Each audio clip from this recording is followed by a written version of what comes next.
안 좋지만 적은 사람들이 모여서 하나님의 말씀을 듣고자 이 자리에 모였습니다. 하나님 말씀하시옵소서. 저희들이 듣겠나이다 라는 마음 자세를 가지고 마음문 활짝 열어놓고 들을 수 있는 저희들 들 수 있도록 인도하여 주시옵소서.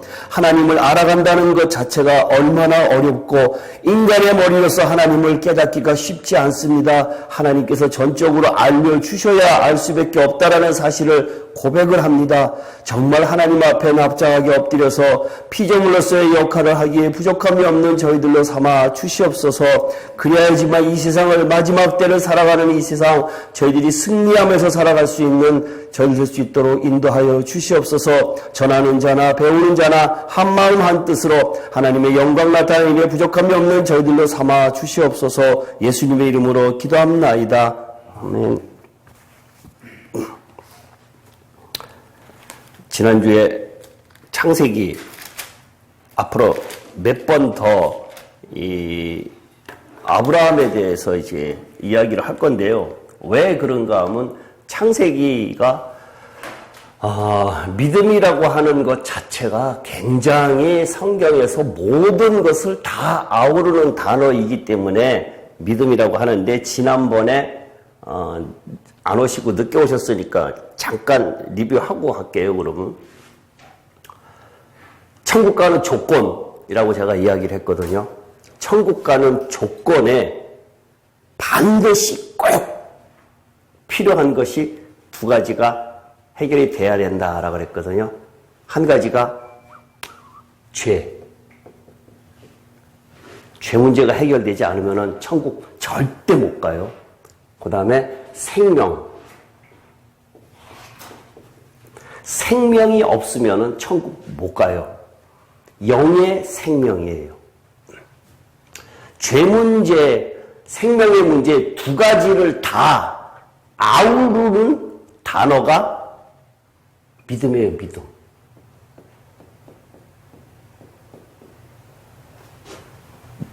죽은 자도 살리는 것이 믿음이에요. 근데 사람들은 다 우리는 교회 다니면은 자동적으로 믿음이 있다라고 생각을 하는데 그렇지 않다라고 제가 계속해서 강조를 하는데, 사람들한테 너 믿음이 있느냐 그러면 다 있다 그러지 없다 그러는 사람은 하나도 없거든요. 그러면 사탄이 믿음 갖고 천국 가는 거, 구원 얻는 거 맞는데 구원 못 얻고 천국 못 가게 이기는 자 못 되게 하려면 어떻게 하면 되느냐라고 했을 때에 뭐라고 그랬죠?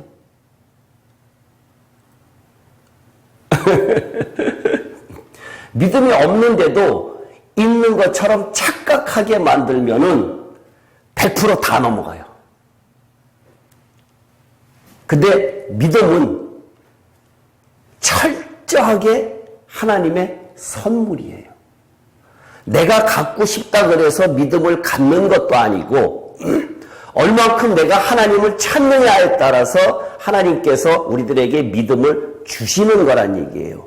그러니까 모든 신앙의 가장 근본적으로 우리 마음속에 깔려 있어야 되는 것은, 제가 누차 이야기를 하고 많은 사람들하고 상대를 해보고 우리 교회에 목사님의 설교를 가만히 들어보면은 뭐가 문제인가 하면은 그 사람들은 공부를 많이 한 사람들의 맹점이 뭐냐?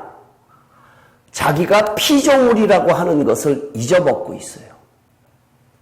믿음을 하나님께서 주신다라는 생각을 잊어먹고 내가 학문적으로 공부를 많이 하면은 하나님을 알 수 있다라고 착각을 하고 있다는 얘기예요. 그러니까 철저하게 창세기에 우리가 1장부터 계속해서 성경 전체가, 내가 구약 성경을 뭐라고 이야기를 했는가 하면은 나는 여호와 하나님인 것을 온 세계에, 온 만방에 알게 하려 합니다라고 성경은 그것을 이야기를 하는 것이지 다른 거 이야기하는 거 아니라고 내가 누차 이야기했거든요. 근데 이 대답을 하는 사람이 목사님들한테도 물어봐도 그 대답하는 사람이 거의 없고 뭐라고 이야기를 하는가 하면 성경은 예수님에 관한 책이다 이렇게 이야기를 하고 있다는 얘기예요. 그것은 소제목이다. 성경 전체를 위에서 내려다보면 결국은 하나님께서 온 우주 만물을 내가 창조했다. 너는 나의 피조물이다. 라는 것을 계속해서 강조를 하고 우리들한테 계속 사랑을 베풀어준다. 어쩐다. 이런 것들이 왜 선지자도 보내고 그러한 일들이 왜 있는가 하면은 결국은 하나님께서 자기 당신을 우리들한테 나타내려고 한다는 얘기예요. 우리는 죄인이기 때문에 하나님께서 우리 앞에 나타나면 우리는 죽을 수밖에 없어요. 반드시 죽거든요. 그렇기 때문에 하나님을 자기를 표현하는 방법이 성경이라는 얘기예요. 성경에 있는 여러 가지 방식으로 우리들한테 하나님 자신을 알려준다는 얘기예요. 근데 그것을 아브라함을 통해서 믿음이라는 단어를 처음에 우리들한테 이제 믿음의 선조, 거듭의 믿음의 아버지라고 이야기하는 것을 이야기를 하고 있는데 제가 왜 처음에 아브라함을 선택을 하면서 이 이야기를 하는가 하면 대화 중에 굉장히 믿음이라는 이야기를 갖다가 많이 했잖아요. 내가 이 안에서도 그렇고 많이 했었는데 지난주에 내가 깜짝 놀란 사건 중에 하나가 우리 여기 저 집사님이 이야기를 최 집사님이 이야기하는 것 중에서 검증하지 않으면 안 된다라는 식으로 이야기를 하는데 거기에서 내가 너무나 깜짝 놀랐다는 얘기예요. 굉장히 많은 이야기를 했었는데 신학적 근거가 없이 그것이 바탕이 되지 않은 상태에서 이단으로 빠질 수 있다. 그걸 내가 동의를 해요. 그 부분에 대해서는 동의를 하는데 검증을 인간이 할 수 없어요. 목사는 씨를 뿌리는 사람이고 자라나게 하시는 분은 하나님이시고 그 다음에 씨를 뿌리는데 마음 바탕을 만드는 것은 본인이에요. 내 마음이 성경에 씨 뿌리는 비유 4가지가 있잖아요. 내 마음 속에 돌짝밭이냐 돌이 많으냐 그거 다 걷어내야 돼요. 내 마음이 단단하냐 그거 갈아엎어야 돼요. 가시덩불이 있느냐 그거 다 제거해야 돼요. 그것은 본인이 해야 돼요. 목사가 하는 거 아니에요. 하나님이 걷어내주지 않아요. 그러면은 하나님이 가나안 땅에 7 족속을 다 몰아내고 이스라엘 백성을 무난하게 거기다 데려다 놓으면 되거든요. 근데 그렇지 않다는 얘기예요. 반드시 40년의 광야 생활이라고 하는 것이 그거란 얘기예요. 그렇기 때문에 내가 이것을 갖다가 기경하는 그 과정은 갈아엎는 과정은 그것은 40년의 광야 생활이라는 얘기예요. 그러니까 그것을 믿음이라고 하는 것을 통해서 조금씩 나아가는 것이지 세상 사람들로 통해 갖고 학문적으로 내가 여러 번 이야기했잖아요. IQ 150 정도밖에 안 되는 것. 차라리 학문을 하느니 하나님을 진짜로 사랑하고 알고 싶다라고 그러면 하나님께 매달리는 것이 더 낫다라는 얘기예요. 학문으로는 하나님 알 수 없어요. 100% 알 수 없어요. 신학의 기본이 그것이 백그라운드가 돼야 되는 것은 왜 그런가 하면은 잘못 갈까봐. 이단으로 빠질까봐 그것이 기초가 되는 것은 맞는데 그것은 기초일 뿐이지 거기에 하나도 세울 수 있는 것은 없다는 얘기예요. 그러니까 철저하게 인간은 하나님 앞에 나는 피조물이다가 성경이에요. 그러니까 매달리는 수밖에 없어요. 근데 글깨나 읽었다고 하는 사람들, 머리깨나 돌아간다고 하는 사람들 다 한결같이 내가 하나님을 지금 선택을 했고 내가 하나님을 알아가려고 한다는 얘기예요. 하나님을 알고 싶습니까? 그러면 책을 많이 읽으십시오. 이따위 이야기를 한다는 얘기예요. 성경을 많이 읽으십시오라도 아니에요. 책을 많이 읽으십시오. 이렇게 이야기를 하는데 그것은 아니란 얘기예요. 제가 농담하면서 그런 얘기 안 했어요. 유진 그 사람이 얼마 전에 은퇴를 하고 80이 넘은 분인데 요즘에 동성애가 굉장히 많이 이제 회자되고 있으니까 그 양반한테 기자가 들이댔어요. 동성애를 어떻게 하시겠습니까? 동성애 주례하시겠습니까? 동의하십니까? 라고 했더니 뭐라고 이야기를 했는가 하면 내가 현직에 있을 때는 동성애자는 안 된다 그랬는데 지금은 내가 동성애자 결혼 주례할 수 있다. 라고 이야기를 하면서 뭐라고 이야기를 했는가 하면 지금은 세태가 그렇다 이렇게 이야기하고 있어요. 세태가 그렇대요. 2000년 전에 4000년 전에도 노아 때도 그랬고 똑같이 뭐라고 이야기를 했어요. 그때도 다 소돔과 고모라 이야기 다 남색 다 있었어요. 세태가 그렇대. 세태가. 이야 참 유진 피터슨이라는 사람이 유명한 사람이에요. 지금 현직 살아계신 분이고요. 근데 지금 그런 식이란 얘기예요. 목사들이 어떻게 됐는지 세계적으로 유명한 사람들인데도 그렇게 지금 왜 내가 이런 이야기를 하는가 하면은 저는 정말 안타까워서 이 말씀을 전하고 그다음에 세계를 향해서는 이것을 갖다가 전해야겠다라고 내가 마음을 먹고 이 작업을 하기 때문에 그러는데 사람들을 만나보잖아요. 만나보면은 정말 하나님이 계시는지 느낄 만한 사람이 거의 없다는 얘기예요. 다 학문적으로 접근해요. 학문적으로요. 말은 잘해요. 우리가 한 목사님 같은 경우에도 자기가 주장하고자 하는 것 정확하게 전달은 해요. 지난주 같은 경우에는 대표적인 단어가 뭐였어요? 스튜어디오잖아요. 청직이다 라고 그 사람이 전파하는 내용 중에 무슨 내용인지 기억 안 나시죠? 거기에서 가장 문제가 우리는 청지기가 됐다라고 이야기를 전제하에 전개를 한다는 것이 문제란 얘기예요. 지난주에 그랬지요. 우리는 청지기다. 우리는 선한 청지기다라고 전제해요. 그 다음에 씨 뿌리는 비유였을 때 우리는 이미 옥토가 됐다. 그렇기 때문에 옥토가 안 된 사람한테 씨를 뿌린다. 이렇게 이야기를 한다는 얘기예요. 근데 성경은 그렇게 이야기 안 하고 있잖아요. 성경은 그렇게 이야기하는 것이 아니라 마음의 변화해라. 십자가에 죽어라라고 이야기하는 것이 성경인데 엉뚱한 이야기를 하고 엉뚱하게 학문적으로 그렇게 전파를 하니까 사람들로 하여금 아까 이야기했듯이 뭐라 그랬어요. 믿음이 없는데 믿음이 있는 것처럼 교회 몇 번 다녔으니까 수십 번 다니고 성경 몇 번 읽고 11조하고 내가 봉사 열심히 잘 하니까 나는 자동적으로 천국 문 앞에 가 있다라고 착각을 하게 만드는 것이 사탄이란 얘기예요. 예수 믿기 전하고 중간에 예수 믿었어요? 아니면 옛날부터 믿었어요? 처음부터요? 중간에 예수 믿은 사람들 보면은 예수 믿기 전하고 예수 믿고 난 다음에 어저께 내가 예수 믿었어요. 그럼 오늘 그 전날하고 확실히 달라요? 안 달라요. 달라진 거 하나도 없어요. 단지 교회만 나갈 뿐이지 다른 사람한테 종교라네 기독교라는 거 쓸 뿐이지 달라진 거 하나도 없어요. 그러다가 만약에 죽었어요. 어떡할 거예요? 천국 가요? 너무 웃기잖아. 구원이 그렇게 값싸요? 그럼 성경 읽을 이유가 하나도 없잖아요. 우리가 뭐 하려고 읽어요? 뭐 하려고 기도해요? 뭐 하려고 11절 하면서 그 교회 가서 봉사하느냐 이거예요. 아니란 얘기예요. 근데 지금 다 그렇게 호도하고 있단 말이에요. 설명 많이 들어보세요.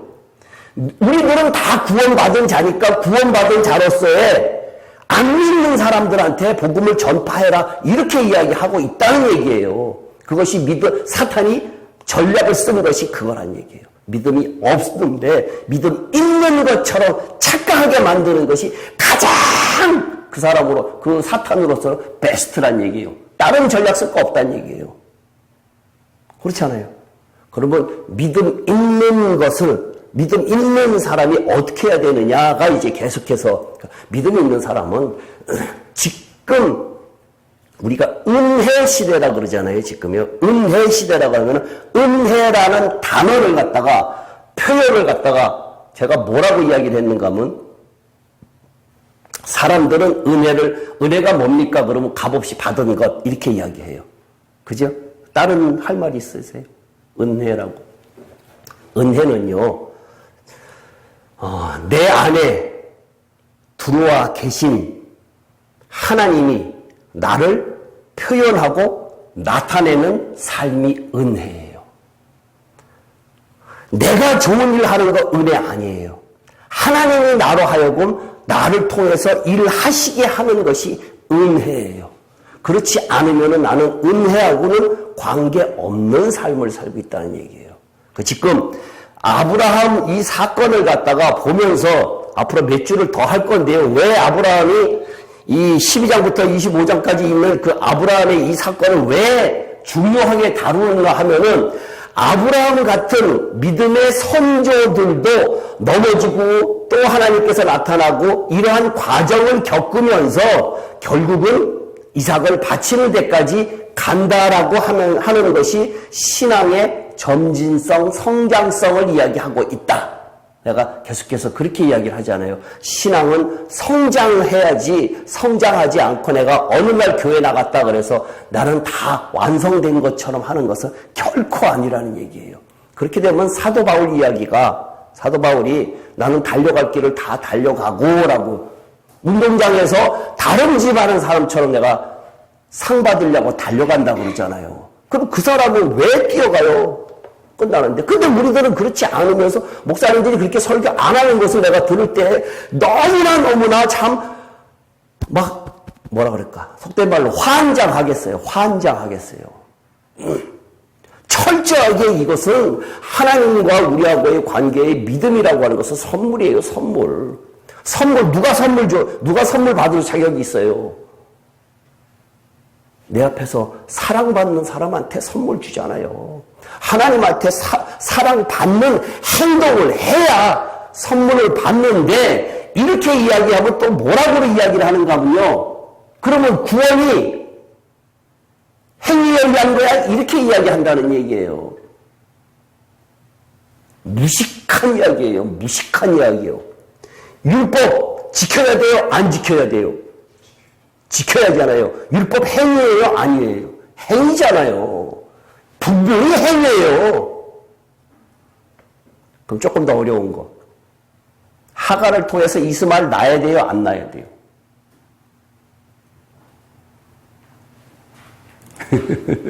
하갈을 통해서 이스마엘 낳아야 돼요? 안 낳아야 돼요? 이제 다음번에 보면 다음 주쯤에 가면은 하갈 이야기가 이제 나올 텐데 많은 사람들한테 똑같이 목사님들한테도 제가 다 질문을 했어요. 하갈을 통해서 이스마엘을 낳아야 됩니까? 이삭을 낳아야지 왜 이스마엘을 낳습니까? 이렇게 이야기하거든요. 근데 갈라디아서에서 이스마엘은 율법의 자식이라고 엄연히 이야기를 하고 있어요. 제가 저거 할 때 하갈 이스마엘 이야기할 때 거기에 대한 설명을 할 텐데 이스마엘을 낳지 않고는 이삭을 낳을 수 없어요. 반드시 거쳐가야 가는 과정이고 그 다음에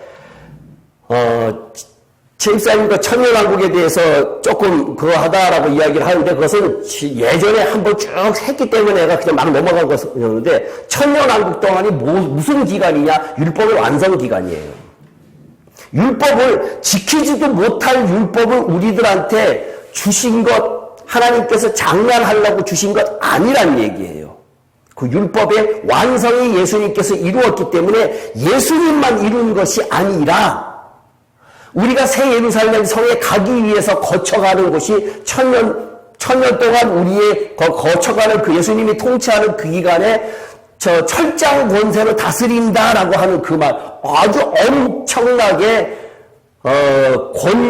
권위를 가지고 우리들을 다스리기 때문에 그때에 그것이 율법의 완성을 이루고 이스라엘의 구원받은 사람들, 이스라엘의 선택된 사람들로 하여금 율법의 완성, 그 사람들이 제사장 역할을 한다는 얘기예요. 분명히 그렇게 되어 있어요. 근데 그것이 지금 다 감춰져 있다는 얘기예요. 그러니까 성경 계속해서 듣다 보면은 그 흘러가는 성경의 맥을 알아요. 아, 이게 이렇구나 라고 한다는 얘기예요. 제가 요즘에 마음이 굉장히 뭐라 그럴까 이렇게 가라앉아 있어요.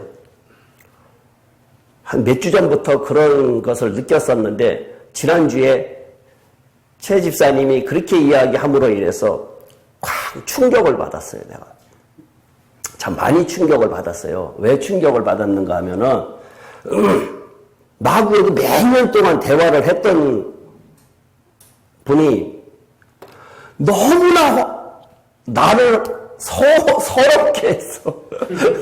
정말 서럽게 했어. 그래도 많은 대화를 나눴던 사람인데 이제는 그래도 비슷하게는 알 것 같은데 딱 딱 잘라서 그렇게 이야기를 하니까 아주 기초가 완전히 흔들린다라는 느낌이 드니까요.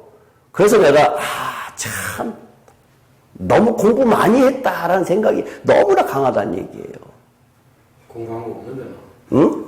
깡통인데. 아니, 세상 공부 내가 너무 많이 해서 모든 것을 공부로 접근을 하니까 그것이 나한테 배어 있었다라는 얘기예요. 근데 하나님은 공부해서 안 한다 그러잖아요. 공부해서 모른다. 그러니까 그러한 의식 구조가 되어 있다라고 하는 것은 그렇게 되면은 내가 하나님을 선택하고 내가 하나님을 파악하는 거란 얘기예요. 철저하게 하나님 앞에는 우리는 납작하게 엎드려야 되는 건데, 근데 지금 세태가 불과 몇 년 전까지만 해도 퀴어 축제는 이런 단어 자체가 없었잖아요. 근데 요즘에는 그러한 단어들이 많이 생기고, 그다음에 666표다, 베리칩이다, 이러한 단어들이 성경의 계시록에 있는 마지막 때에 일어나는 일들이 너무나 많이 지금 일어나고 있는데, 사람들은 그것을 갖다가 크게 의식을 안 하는데요.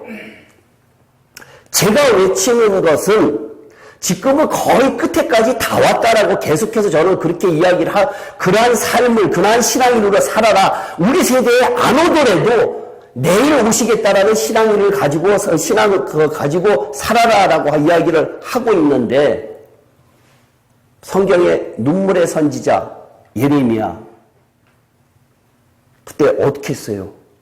예레미야가 정말로 망한다 무진장 여러 왕을 거치면서 계속해서 망한다 그랬어요. 결국은 망했거든요.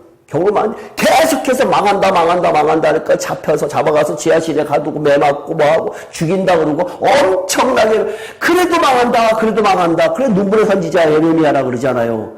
그 사람을 하나님께서 계시받고 망한다 그랬는데 아무도 망한다라고 해서 느끼는 사람이 아무도 없었다는 얘기예요. 거짓말하지 마라, 너 호도하지 마라 라고 이야기를 했다는 얘기예요. 지금 여기 계시는 분들이 저 공부하면서 정말 이게 마지막 때구나 라고 하는 것이 느껴지면은 여러분들이 주변에 있는 사람들한테 그렇게 전했을 때에 그 사람들이 뭐라고 이야기를 하는가, 웃기고 있네 라고 이야기하고 있다는 얘기예요.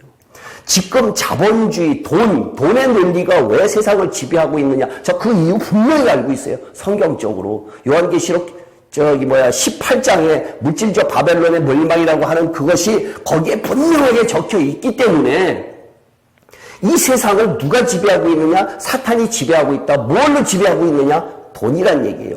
모든 세상에 돌아가는 논리는 다 돈의 논리예요. 미국 대통령 돈 많아서 됐잖아요.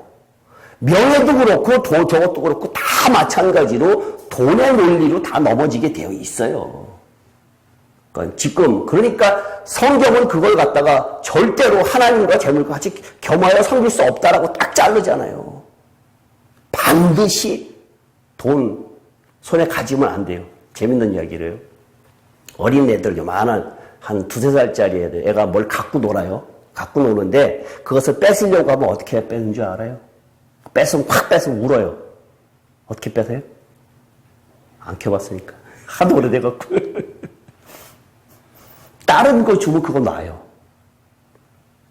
손에 갖고 있는 그거 줄래? 그럼 안 주거든요. 그럼 다른 거 줘요. 그럼 그거 놔요. 그거 놓고 받아요. 하나님도 마찬가지예요. 우리들한테 너 세상 거 놀래? 그럼 내가 줄게. 너한테 믿음 줄게. 세상 거 놔. 그럼 내가 너를 붙잡아 줄게. 세상 거 잡고는 나 못 잡아. 그 이야기 한다는 얘기예요. 이사님으로 진급하셨다면서요. 그죠? 네. 그런 거 진급하고 나면은 다른 사람들이 이사님 하니까 뭐 그런 것도 있지만 돈이 올라가잖아요. 사실상. 그죠? 사실상 돈이 올라가요. 그것 때문에 기분 좋은 거라고요. 세상에 사탄이 틀림없이 돈 잡고 있어요. 이 세상 누가 주관하고 있느냐? 제가 이야기했죠. 사탄이 주장하고 있어요. 그 사탄을 왜 풀어놨느냐? 그 목사님들하고 이렇게 대화를 하면은요, 정말 한 점로만 자꾸 자꾸 예수, 하나님 예수, 그리스도 이런 쪽만 자꾸 알고 있는데 성경을 다 알아야지 되는데 그렇지가 않더란 얘기예요. 그러니까 사탄이 하나님께서 허락을 했다는 얘기예요. 그러니까 욥 같은 경우도 사탄하고 하늘에서 회의가 벌어질 때 사탄이 오잖아요. 허락하잖아요. 욥의 사건이 왜 허락했을까요? 욥의 사건이 왜 허락했을까요? 아주 중요한 거예요. 아주 중요한 거예요. 욥의 사건이. 구약시대 때 하나님께서 욥을 보고 향해서 뭐라 그랬는가 하면 동방의 의인이다 라고 이야기를 했어요. 그랬더니 사탄이 가갖고 하나님께 축복하갖고 그러니까 이 사람이 하나님 잘 섬기지 싹 다 뺏으면은 안 섬길걸요 이랬단 말이에요. 하나님께서 허락했어요. 왜 허락했을까요? 장난치려고? 테스트하려고? 뭘까요? 에? 믿음? 신앙의 업그레이드를 위해서 하나님께서 시험, 시련 준 거예요. 42장에 보면은 예전에는 내가 하나님을 귀로만 듣더니 이제는 눈으로 본다라고 이야기를 하고 있어요. 그러니까 눈으로 본다 그러면 우리가 지금 여태까지 공부한 것 중에서 바깥마당에 있던 욥이 하나님을 본다. 성소로 들어간 거예요. 성소로 들어갔으면 하나님을 보는 것이 거기에는 뭐가 있어요? 빛이 있죠. 빛. 등잔불이 7등잔불이 있잖아요. 그것이 하나님의 빛이란 얘기예요. 그 빛이 없으면은 12떡상을 아무리 읽어봐야 모른다는 얘기예요. 그러니까 바깥마당에 있는 욥을 성소로 옮기기 위해서 하나님께서 그러한 시련을 줬다는 얘기예요. 이겨냈기 때문에 우리의 신앙이 바깥마당에 있다가 성소로 올라가야 된다는 얘기예요. 근데 그래도 성소에는 구약시대의 사람들이 생명 있어요, 없어요? 욥이 생명 있어요, 없어요? 어려운 질문인가?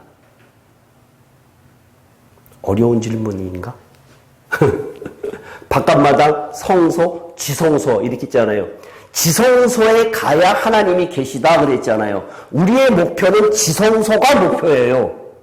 근데 지금 우리가 그 과정을 내가 이야기한 이유가 그 과정이 다 나의 삶, 지금 여기에 아브라함의 사건하고 같이 맞물려 가기 때문에 그걸 몇 주 동안 그것을 한 거고 모든 것이 다 거기에 적용을 해야 된다는 얘기예요. 아브라함이 지금 불러서 처음에 오기 시작을 한 데가 어느 때인가 바깥마당에서부터 오기 시작을 한 거다라고 하는 것부터 하기 시작한 거란 얘기예요. 오늘 읽어야 될 14, 15장 같은 경우 너무나 자세하게 하면 이게 지루하니까 큰 덩어리로 이렇게 넘어갈 건데요. 지난주에 불렀어요. 아브라함을 불러갖고 저기 기근이 생기니까 밑에까지 내려갔다 왔지요. 거기 가서 사례를 뺏길 뻔했어요. 사례를 가서 뺏길 뻔했는데 그 다음에 다시 올라가서 제단을 쌓았어요. 제단을 쌓고 난 다음에 13장에서 어떠한 일이 벌어지는가 하면은 헤어져요. 롯과 헤어지는 장면이 나오거든요. 롯과 헤어지는 장면을 성경에 왜 집어넣느냐라고 하면은 하나님께서 분명히 아브라함에게 지시할 때에 뭐라고 이야기를 했는가 하면은 친척 아비집을 떠나라. 너 고향 친척 아비집을 떠나라. 몽땅 다 떠나라 그랬는데 누굴 데리고 왔어요? 롯을 데리고 왔어요. 친척을 데리고 왔어요. 불쌍한 마음에. 하나님의 명령을 어겼어요. 어겼으니까 어떠한 현상이 나타나는가 하면은 14절에 보면요. 13장 14절, 창세기 13장 14절에 보면요. 찾았어요? 롯이 아브라함을 떠난 후에 여호와께서 아브라함에게 이르시되 너는 눈을 들어 너 있는 곳에서 북쪽과 남쪽 그리고 동쪽과 서쪽을 바라보라. 하나님께서 이때서야 나타나셨어요.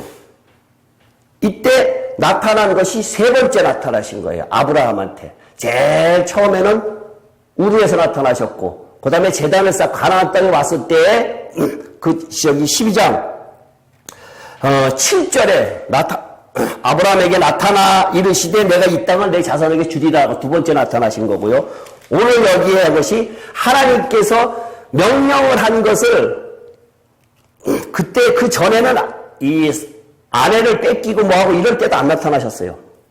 안 나타나시고 주변에 바로에게 나타나고 막 이랬지 아브라함에게는 안 나타나셨어요. 그러고 난 다음에 나타나셔서 이 롯하고 헤어지고 난 다음에 비로소 나타나세요.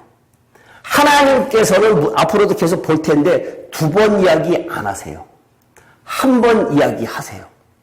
그것을 바로 캐치하지 않으면은 앞으로 그런 장면들이 계속 나올 거예요.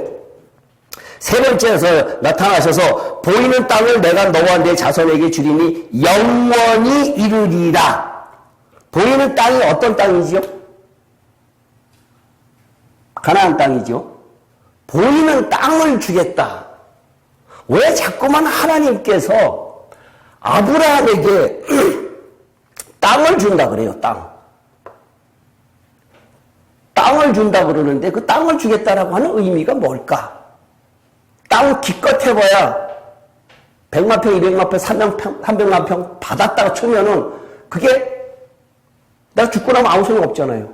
근데 왜 하나님께서 자꾸만 땅 주겠다 그래, 땅. 그죠?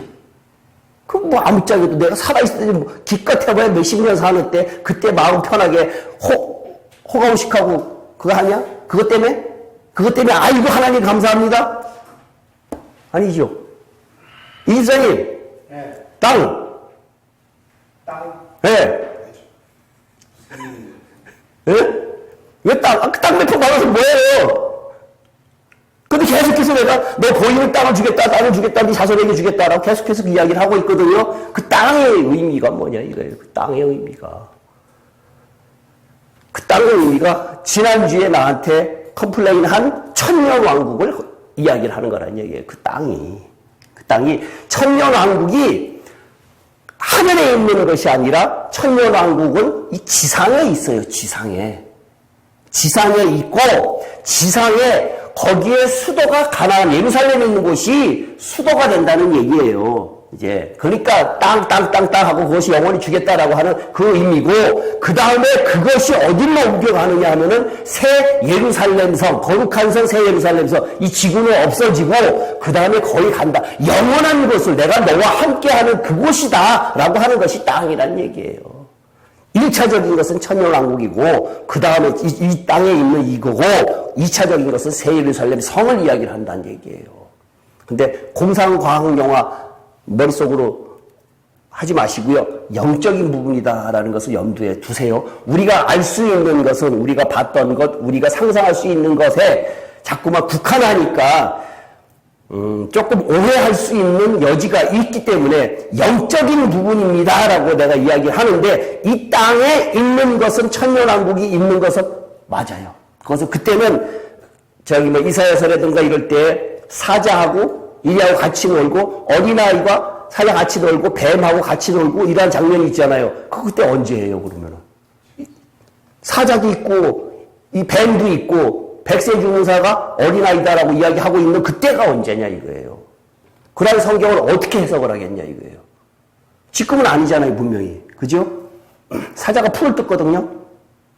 이사야서에 사자가 풀을 뜯고 다 그러한 장면 백세 죽은 자가 어린아이다라고 분명히 그때 있는데 그때가 어디냐라고 그때가 그러면 새 예루살렘 성에는 이 지구가 없어져요. 지구가 없어지는 건 알지요. 바다도 없다 그랬으니까요. 이 지구는 말라서 없어지거든요. 하늘과 땅이 지구가 말아서 없어지고 바다도 없더라 이렇게 이야기했단 말이에요. 그래서 분명히 새로운 저 삼층천에 있는 새로운 하늘 나라를 이야기하는 거거든요. 그거는 최종적인 건데 거기가 사자가 있겠냐 이거예요. 풀도 뜯으면서 있겠냐 이거예요. 아니란 얘기예요. 그 의미는 아니란 얘기예요. 그건 다른 의미고. 그러니까 그 전에 천년왕국이라고 하는 개념이 굉장히 감추어져 있기 때문에 그것은 성경을 영적인 눈으로 보지 않고는 그냥 수십 번, 수백 번 읽어봐야 성경을 위에서 내려다 보기 전에는 안 보여요. 그러니까 근거를 대라 그랬으니까 제가 조금 전에 그 근거를 지금 하나 댄 거예요. 이사야서 61장하고 64장에 그런 것이 있어요. 그리고 스가랴서도 있고 말라기도 있고 요엘서도 있고 여러 군데에 그 천년왕국에 관한 성경은 많이 있어요. 근데 그 개념이 지금 신학의 개념으로는 그것을 알 수가 없다는 얘기예요. 지금이 천년 동안이다라고 이야기하는 사람들이 있으니까. 근데 지금은 그런 상황이 안 벌어지잖아요. 지금은 사탄이 없잖아요. 천년 동안, 천년이 예수님 통치하는 기간에는 사탄이 없어요. 사탄이 활동하지 못해요. 무적행으로 들어가요. 그러니까 그러한 상황들이 지금하고 맞지 않은데 그것을 억지로 갖다가 지금 신학에서 꽤 맞춘다는 얘기예요. 그렇기 때문에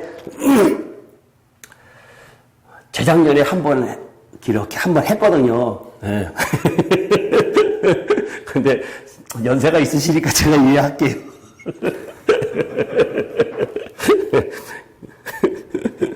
그러니까 앞으로 이제 계속 그걸 할게요. 이제 하면서 할 테니까 이제 그 다음에요 14장에 가면은 이것을 읽어야 될런지 안 읽어야 될런지라는 생각했어요. 모르죠 내용 자체가. 그러니까 우리 한 번을 읽읍시다. 읽고 이야기를 할게요. 읽고 큰 덩어리로 넘어갈게요. 14장 1절부터 교독하겠습니다. 당시의 신할왕 아므라멜과 엘라살왕 아리옥과 엘라왕 그돌라오멜과 고임왕 디다리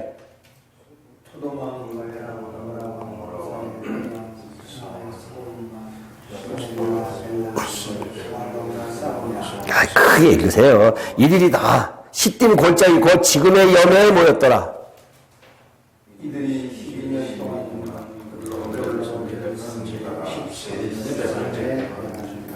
제14년에 그돌라오멜과 그와 함께 한 왕들이 나와서 아스드로 가르나임에서 르바 족속을 함에서 수수 족속을 시외 기랴다임에서 엠 족속을 치고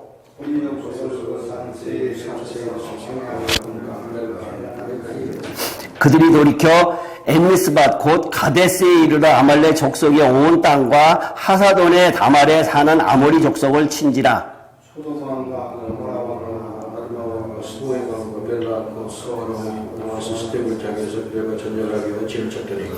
엘라망 그돌라오멜과 고임왕 디달과 신할왕 아므라벨과 엘라살왕 아리오 네 왕이 곧 그 5 왕과 맞서니라.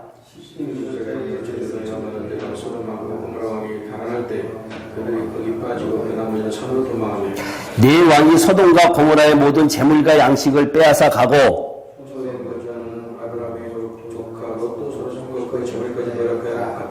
도망한 자가 와서 히브리 사람 아브라함에게 알리니 그때에 아브라함이 아모리 족속 마므레의 상술이 숲을 근처에 거주하였더라. 마므레는 에스골의 형제요 또 아넬의 형제라. 이들은 아브라함과 동맹한 사람들이더라.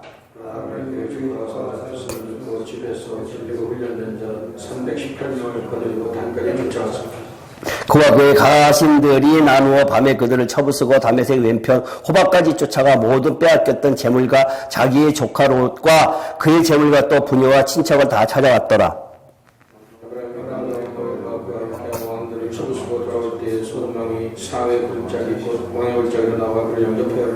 살렘왕 멜기세덱이 떡과 포도주를 가지고 나왔으니 그는 지극히 높으신 하나님의 제사장이었더라.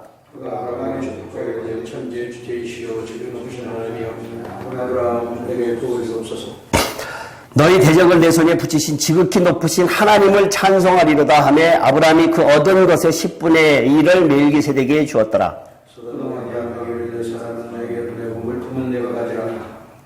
아브라함이 소돔 왕에게 이르되 천지의 주시여 지극히 높으신 하나님 여호와께 내가 손을 들어 맹세하노니 내 말에 내가 아브라함으로 시거하였다 할까요? 내게 속한 것은 실한 오락이나 들백근 한가닥도 내가 하지 아니하리라. 오직 젊은이들이 먹은 것과 나와 동행한 아넬과 에스골과 마므레의 분깃을 제할지니 그들이 그 분깃을 가질 것이니라. 여기 내용은 어려운 것이 하나도 없잖아요. 일단 롯이 친척 데려온 그 롯이 말썽이에요. 그죠? 말썽이어서 소돔과 고모라 거기가 아주 비옥한 땅, 비옥한 땅이었었는데, 지금으로 말하면은 요르단 지역이에요. 요단강 이쪽, 우측, 사해 우측 지역을 이야기하는데, 거기에 있다가 지금 이제 위에 그도 올라오면 그 연합군이고 이쪽하고 이제 점령을 하고 있었는데, 이 조공을 바치고 있었는데, 이제 이 사람들이 반란을 일으켜갖고는 몽땅 다 잡혀갔단 말이에요. 잡혀가갖고는 그 이야기를 듣고, 지난주에 히브리다라고 이야기하는 거 있었죠. 히브리 사람이다라고 이야기를 했는데, 히브리라고 하는 단어가 여기에 처음 나오거든요. 히브리 사람이다라고 하는 이야기가 처음 나오는데, 히브리라고 하는 의미가 뭐냐라는 것을 지난주에 제가 잠깐 이야기를 했거든요. 히브리라고 하는 것은 강을 건넌 사람이다라고 이야기를 했어요. 강을 건넌 자다. 강을 건넌 자의 의미는 뭐냐? 유브라데스강 강을 건너갔거든요. 근데 이것이 영적 의미가 뭐냐?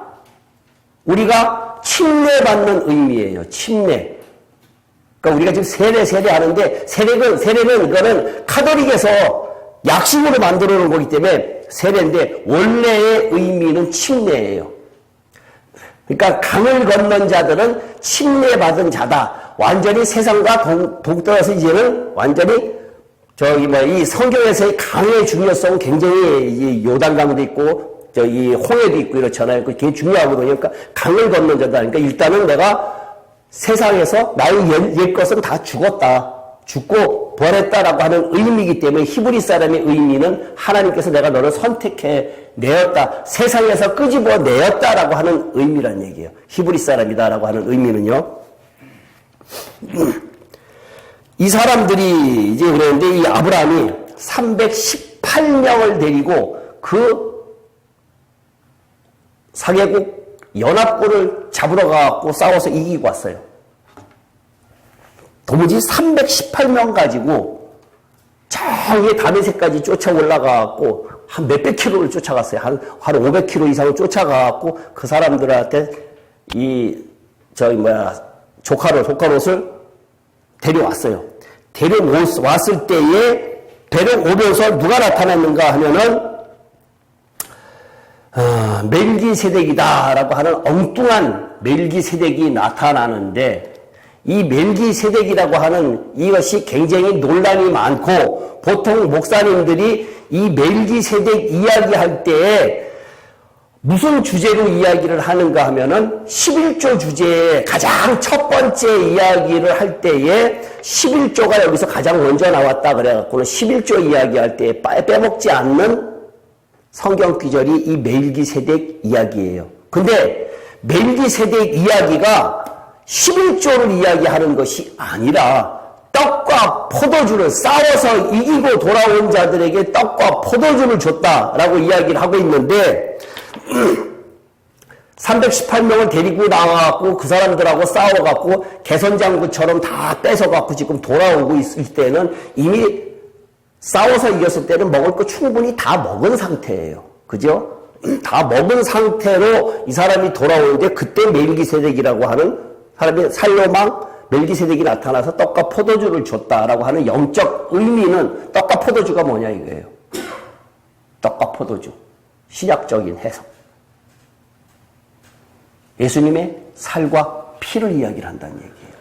예수님의 살과 피의 의미는 뭐냐? 뭘 뜻할까요? 예수님의 살과 피의 의미. 이걸 이야기해요. 살은 말씀을 이야기를 하고, 피는 생명을 이야기하고, 이걸 이야기한다는 얘기예요. 생명을 이야기하니까. 세상하고 싸워서 이기고 돌아오는 자에게 뭘 줘요? 생명을 주지.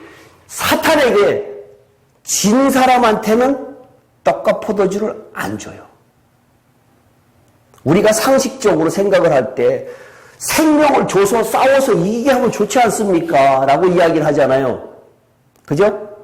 그러면 생명을 줘서 하나님께서 도와줘서 생명 줘서 사탄하고 싸워서 이기게끔 만들면 좋을 텐데 왜 그렇게 안 하셨을까요? 안 하신 이유가 뭘까요? 에?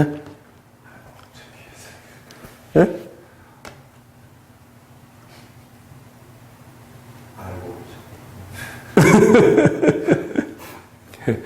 그러면은 누구에게나 다 줘야 돼요.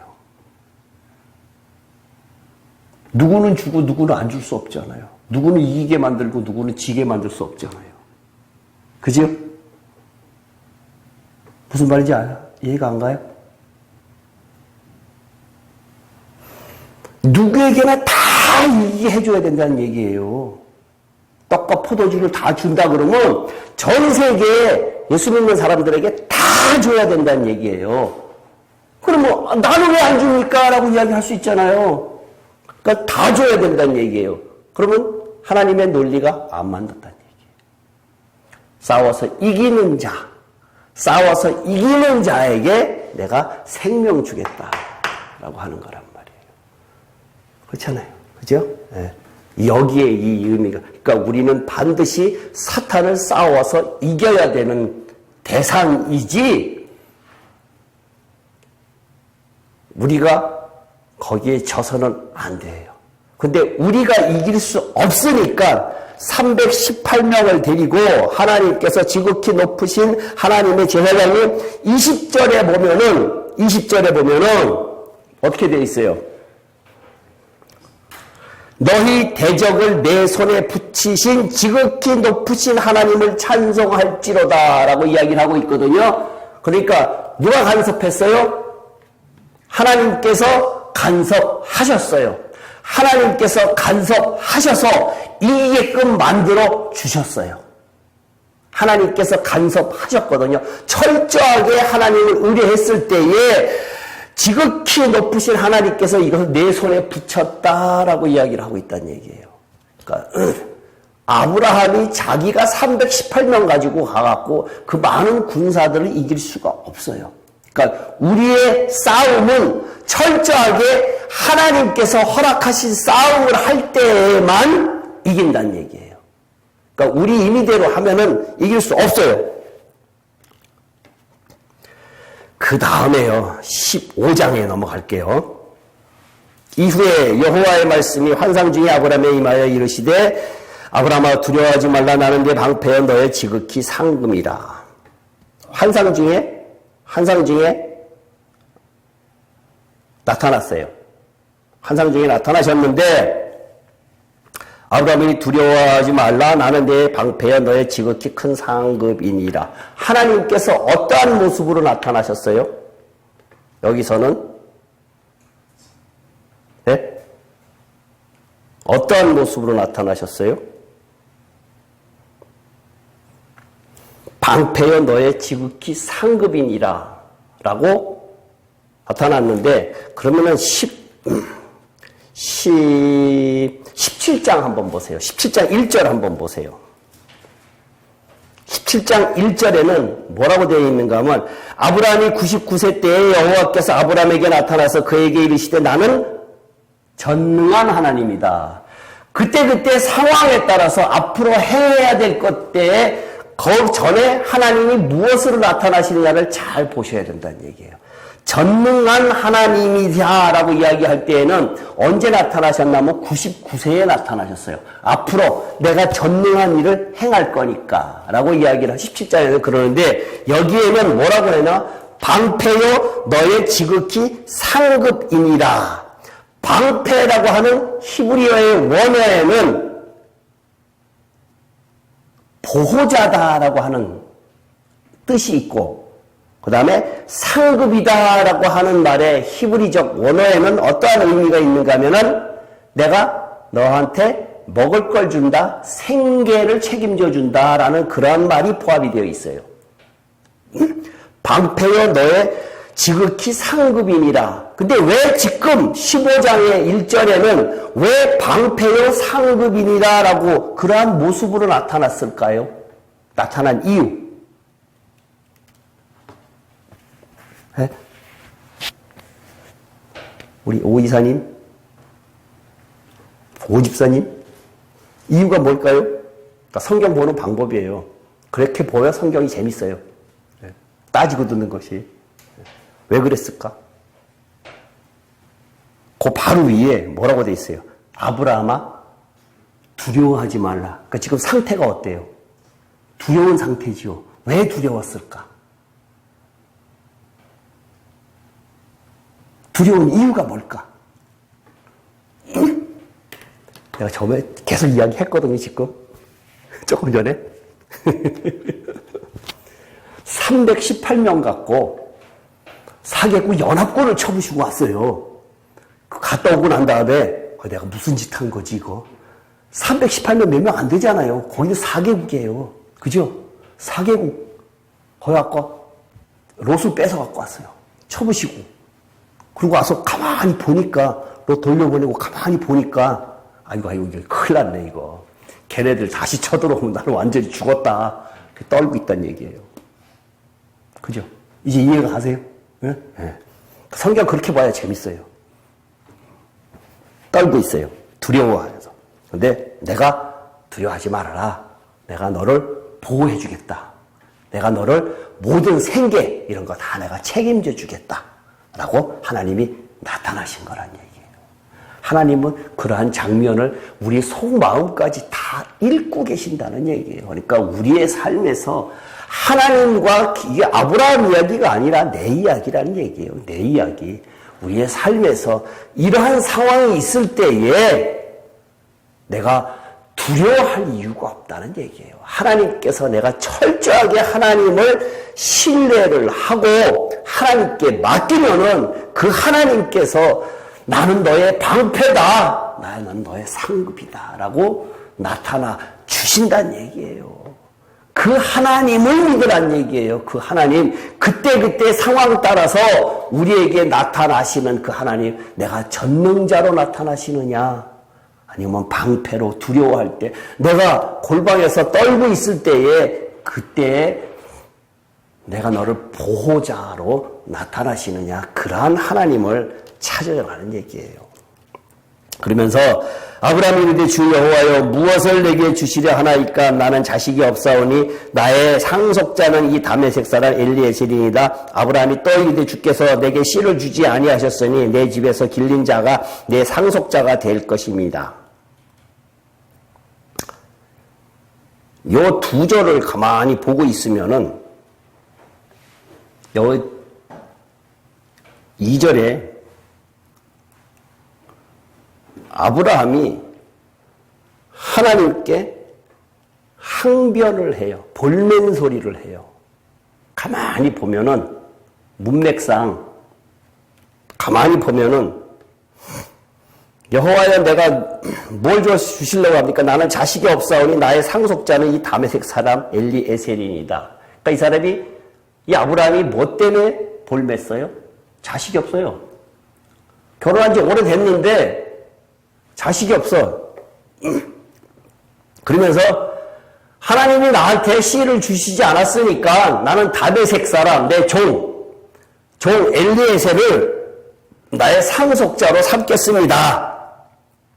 아브라함이 또 이르되 주께서 내게 씨를 주지 아니하였으니 내 집에서 길린 자가 내 상속자가 될 것입니다. 라고 하나님께 항변하는 거예요. 여호와의 말씀이 그에게 임하여 이르시되 내 사람이 내 상속자가 아니라 내 몸에서 날 자가 내 상속자가 되리라 하시고 그를 이끌고 밖으로 나가 이르시되 하늘을 우러러 무별을 셀 수 있나 보라. 또 그에게 이르시되 내 자손이 이와 같으리라. 아브라함이 여호와를 믿으니 여호와께서 그의 의로 여기시고 또 그에게 이르시되 나는 이 땅을 네게 주어 소유로 삼게 하려고 너를 갈대아인 우르에서 이끌어낸 여호와라. 여기서도 또 땅 이야기가 나오는데 여기서 또 이제 볼 것이 많아요.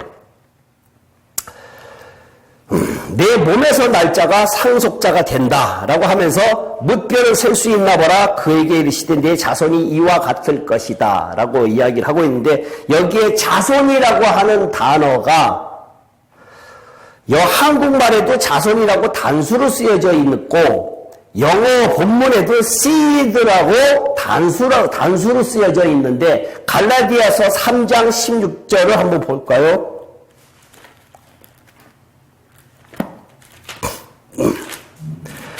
하늘의 무별을 보라라고 했을 때는 엄청난 많은 양을 숫자를 이야기하고 있잖아요. 근데 단수로 쓰여졌어요.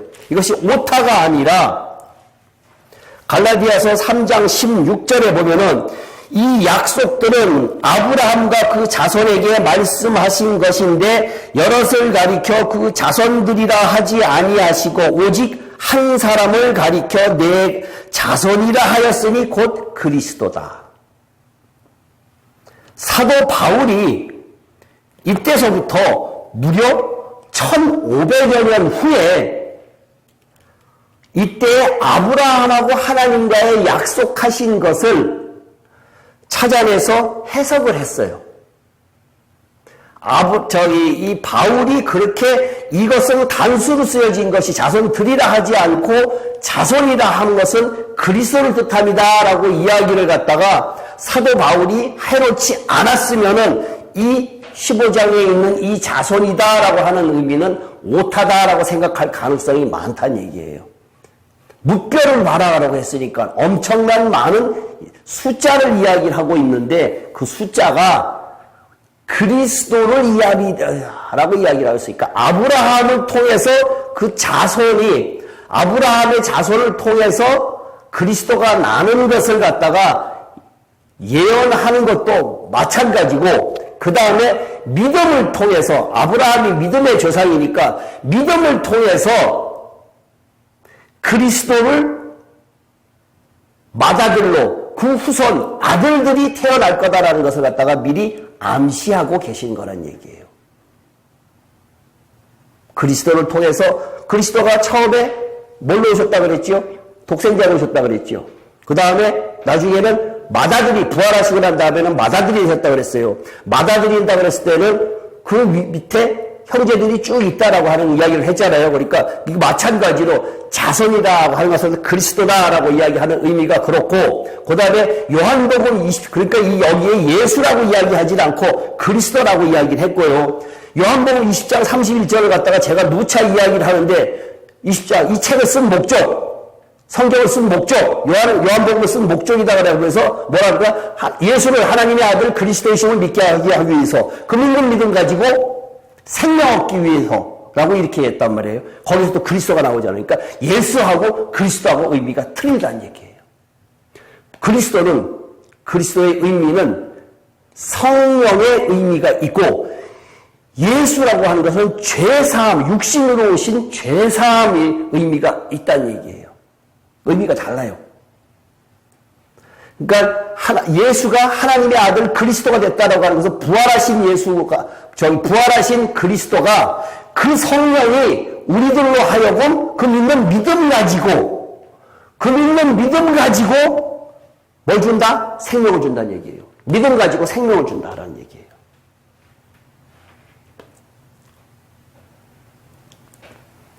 어려워요? 예? 이거 어려운가? 이거 어려워요? 그래요? 더 이상 쉽게 안 될 것 같은데. 뭐라 할까? 예? 더 이상 쉽게 안 될 것 같은데 나는 지금 하여튼 계속해서 할게요. 또 어떤 식이든지 하여튼 계속 하다 보면은 어느 날 문득 걸리겠죠, 이제. 아, 이거구나 이렇게 생각이 들겠죠. 그러면서 내 자손이 이와 같으리라. 그러니까 너의 자손이, 네가 이제 이렇게 믿음이라고 하는 단어를 통해서 그리스도가 생명 주시러 오신다라고 하는 것을 미리 이야기한다는 얘기예요. 그러니까 우리가 믿는 목적이, 하나님께서 우리를 향해서 믿음이라고 하는 것을 준 목적이 뭐냐? 결국은 생명 주기 위해서 그랬다는 얘기예요. 성경이 쓰여진 것도 그것 때문에 쓰여졌고. 그러니까 교회의 역할이 부흥의 역할이 아니라 쭉정이에 아무리 많아봐야 소용없다는 얘기예요. 뭐가 있어야 돼요? 알곡이란 얘기예요. 알곡. 쭉정이. 그걸 우리 이제부터 건축자의 모퉁이 돌이다라고 이야기를 하고 있어요. 건축자들의 모퉁이 돌이다라고 이야기를 하고 있는데, 돌멩이하고 안 믿는 사람들은 성경에서 뭐라고 표현을 할 수 있는가 하면은, 우리가 태어날 때 흙으로 태어났지요. 안 믿는 사람은 흙, 믿는 사람은 돌. 알고 될 사람들은 정맞은 돌무대기 아무리 쌓아봐야 건축가의 돌이 안 돼요. 수십만 명의 성도가 있다 하더라도 그 중에서 알곡만 건축자의 교회가 되지 아무리 쓰잘데없는 돌무대기 아무리 수십만 개 돼봐야 그것으로는 교회 못 돼요. 예수님께서 베드로를 보고 너는 반석이다 라고 이야기를 했어요. 거기에 반석의 의미는 정맞은 돌을 이야기하는 거예요. 돌무대기에 그 보잘것없는 그러한 돌을 이야기하는 것이 아니란 얘기예요. 정맞은 돌은 그만큼 단련돼야 된다는 얘기예요. 40년 동안 광야 생활해야 된다는 얘기예요. 우리 그러면 지금으로 말하면 뭐예요? 십자가의 삶을 살아야 된다는 얘기예요. 십자가의 삶을 살지 않은 사람들은 필요 없다는 얘기예요. 근데 또 예수 믿으면 구원받아 다 천국 가요? 아니에요. 철저하게 사탄의 역사예요. 그거는. 철저하게 믿음을 왜곡시키는 거예요. 아니에요. 여기에서 이제 5절 아브라함이 여호와를 믿으니 여호와께서 이를 그의 의로 여기시고 라고 이야기를 했는데 여호와를 믿으니라고 했을 때 믿으니라고 하는 헬라어적 히브리의 의미가 단어가 아만이에요. 아만 뭐 비슷하죠? 아멘의 뜻이 있어요. 내가 여호와를 믿으니라고 할 때는 내가 여호와를 인정하고 아멘이라고 그렇습니다라고 이야기하는 히브리적 의미가 있다는 얘기예요. 그래서 믿으니 비로소 의로 여겼다. 이때 비로소 이신층의라고 하는 단어가 나오는데 로마서 3장 보면은요. 찾아볼게요. 로마서 3장에 보면은 이 단어가 나오죠.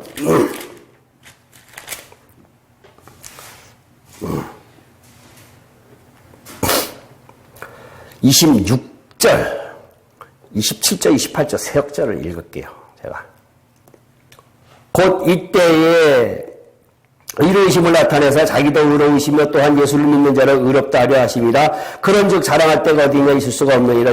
무슨 법으로냐 행위로냐 아니라 오직 믿음의 법으로다. 그러므로 사람이 의롭다 하심을 얻는 것은 율법의 행위에 있지 않고 믿음으로 되는 줄 우리가 인정하노라. 여기에서 믿음이라고 하는데 이때부터 로마서 3장이 이신층의라 의롭다 되었다. 예수 믿는 사람들은 의롭다라고 했는데 여기에서 3장에서 로마서 3장에서 의롭다라고 하고 여기 15장에서 의롭다라고 하는 것은 지금 우리가 마음까지 다 변화된 상황을 이야기하는 것이 아니라 뭐예요? 영만 의롭게 된 거예요. 예수 믿으면 영만 의롭게 된 상황이란 얘기예요. 예수 안 믿는 사람은 영이 끊어졌다 그랬죠.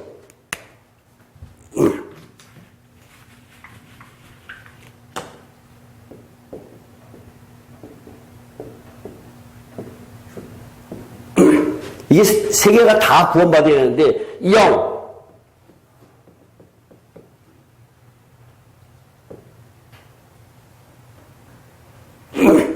이것은 예수 안 믿는 처음에 제가 첫날 이야기를 했어요. 하나님과의 단절된 것이 뭐냐 우리가 하나님과 쫓겨난 것이 무엇이 쫓겨났느냐라고 했을 때 뭐가 단절됐느냐 영과 혼과 몸이 하나님과 단절이 됐다. 근데 예수를 믿음으로 인해서 영이 다시 하나님과 연결됐다. 우리가 안 믿는 사람은 뭐라 그러느냐? 영이 죽었다 이거잖아요. 그죠? 그 사람이 영이 죽었다라고 이야기를 하니까 그 영이인데 예수 믿으면은 이것이 하나님과 다시 연결이 돼요. 그것을 보고 오늘 로마서 3장에 있는 이야기하고 이 이야기하고 같은 이야기라는 얘기예요. 그러니까 영이 하나님과 연결되었다. 이신층의 믿음으로 의롭게 되었다라고 하는 그 부분을 영이 일단 의롭게 됐다는 것이 이거 다 의롭게 됐다는 거 아니란 얘기예요.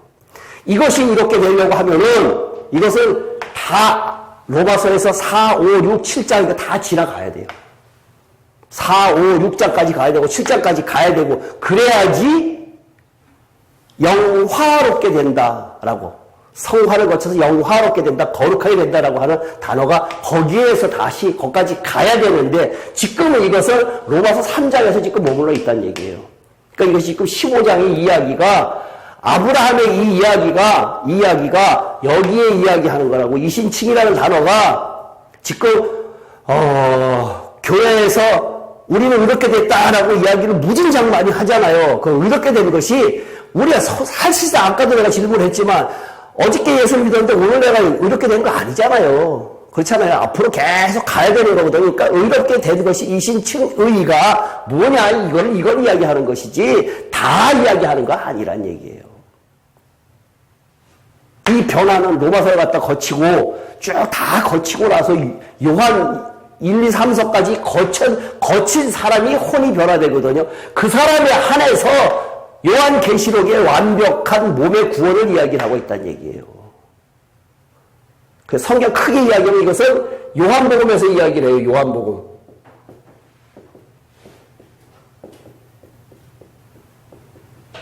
이것은 성경 전체를 다 이야기를 하는데 이 혼의 이야기를 하는 것은 변화된 사람을 이야기할 때 요한을 기준했을 때요. 그래서 요한 1서를 갖다가 그렇게 이야기를 하고 있고 이것은 계시록 이렇게 하고 다시 달리 이야기한다 그러면 이 영만 이야기했다 그 로마서 3장이고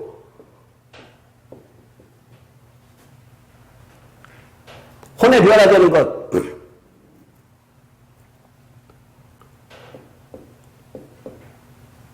5장 6장을 이야기하고 있고 로마서. 이것은 7장을 이야기를 하고 있어요. 로마서를 봤을 때는 이렇게 나눌 수가 있어요. 이렇게 나누고 이렇게 나누고 요거 이렇게.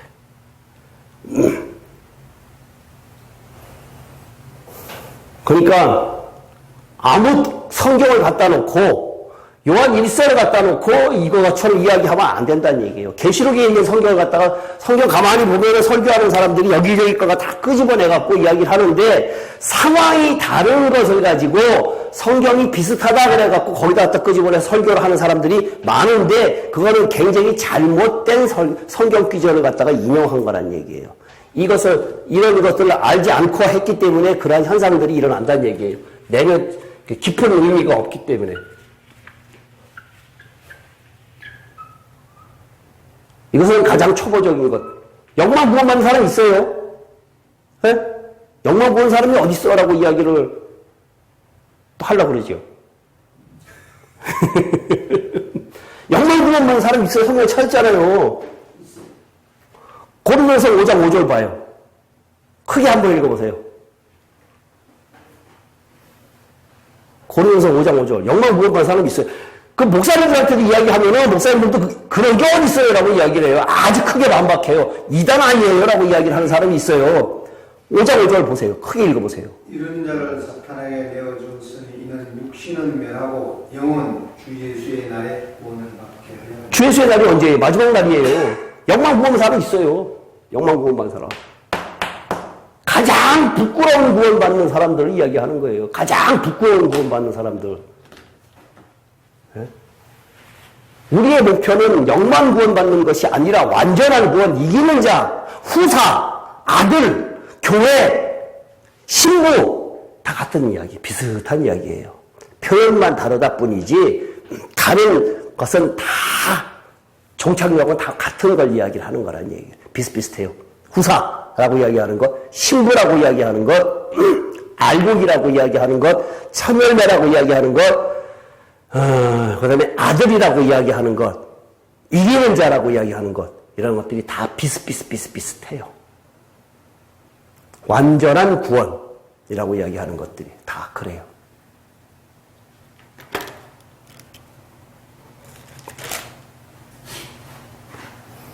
이 8절부터는 다음 주 할게요. 또 할 이야기가 조금 있으니까. 이렇게 나가, 건너뛸 것들을 막 건너뛰고, 아까 14장처럼요. 건너뛸 것들을 쉽게 건너뛰고, 좀 따질 거 따지고, 그럴게요. 오늘 거기까지만 할게요. 네? 제가 기도할게요. 살아계신 하나님 아버지, 부족한 제가 하나님의 말씀을 전했습니다. 마음판에 새기고 정말로 믿음이라는 것이 어떤 것이라는 것을 깊게 따지면서 하나님께 그 믿음의 선물을 크게 받을 수 있는 저희들 될 수 있도록 인도하여 주시옵소서. 믿음으로 산을 옮길 수 있다 했습니다. 그 믿음 주여 받게 하여 주시옵소서. 그 믿음 가지고 살아갈 수 있도록 인도하여 주시옵고 사탄을 밟을 수 있는 저희들 될 수 있도록 인도하여 주시옵소서. 일주일 동안도 주님께서 함께하여 주실 줄 믿사옵고 예수님 이름으로 기도합나이다. 아멘.